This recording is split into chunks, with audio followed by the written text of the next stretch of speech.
नमस्कार मंडळी, तुम्हाला माहिती आहे का? नवरात्रीतल्या तिसऱ्या दिवशीचे देवीचे स्वरूप चंद्रघंटा देवीबद्दल. चला तर आज आपण चंद्रघंटा देवीची माहिती पाहूयात. एका पौराणिक कथेनुसार एकदा पार्वतीने भगवान शंकराशी विवाह केल्यानंतर कपाळावर अर्धचंद्र धारण केला. युद्धकाळी असुरांचा नाश करण्यासाठी ती उग्र रूप धारण करून चंद्रघंटा म्हणून प्रकट झाली.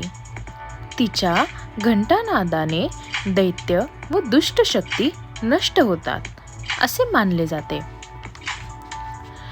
चंद्रघंटा देवी कोण?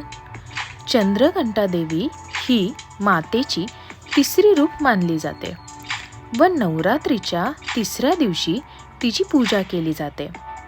ही देवी पराक्रम, शांती, साहस आणि करुणेचे प्रतीक आहे.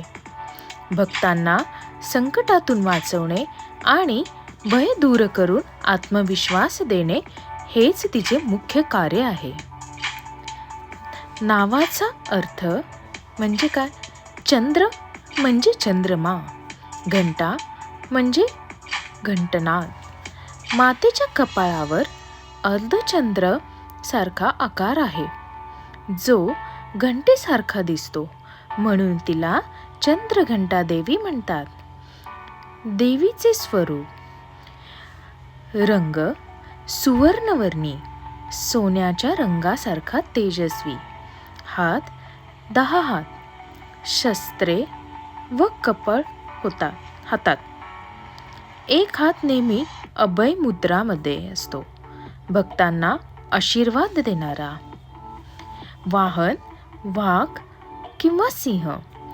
कपाळावर अर्धचंद्र जो घंटेसारखा दिसतो. महत्त्व: पराक्रम व शौर्याचे प्रतीक. नकारात्मक शक्ती, वाईट विचारांचा नाश करणारी. भक्तांच्या जीवनात शांती, समाधान आणि धैर्य आणणारी. संकटापासून मुक्ती देणारी देवी म्हणजे चंद्रघंटा. धन्यवाद.